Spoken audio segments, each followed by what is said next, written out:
The spring of 2013 found us in the midst of our annual rituals, attending the 41st running of the Iditarod, shooting things, training for the upcoming Endurocross at Everett, Washington in October, more shooting, training, and of course, more shooting. While our weapon of choice for training is usually a BigWheel 350, conditions this year sometimes made it seem less than optimal. And it's these extremes that lead us to the question that never seems to be adequately answered. Which one is the best? The mighty BigWheel? The sanguine Snowhawk? Or the more mundane snow machine?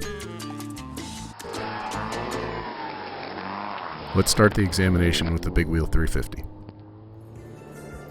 The year was 1987, and the 350 had just been added to the BigWheel line. The Gipper was in office. Suzuki Samurais routinely rolled over on American highways. The Justice Department banned the sales of three-wheelers in the U.S., and the BigWheel seemed poised to dominate supercross and motocross. Now we fast forward a quarter of a century and discover that 1988 was the final year of production for the BigWheel. BigWheels never achieved their intended greatness in supercross due to a vast right-wing conspiracy, and soon they faded into obscurity. But after all these years, the BigWheel is probably still the best way to ride a motorcycle in the snow. However, not all trails are flat, and the BigWheel's hill climbing ability is sometimes hindered by its lack of a snow machine track.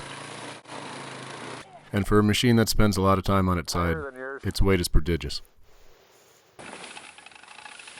Manhandling a BigWheel in the snow feels like you're trying to pick up a Honda Civic, or your average over-accessorized KLR 650.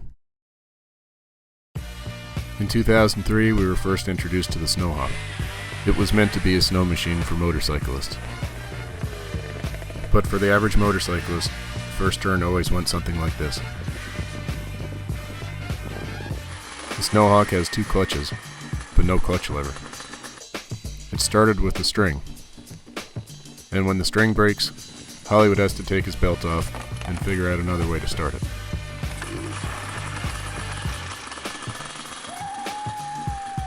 While the Hawk's appearance is a bit odd, its handling is even more strange, and it has a reputation for keeping hernia doctors in business. Picking a Snowhawk up is like playing cow tipping in reverse. And that's what brings us to the snow machine. And in this case, it's GMAD's Miami Vice Edition Powder Special with customized upholstery. The snow machine's handling can be best described as awkward.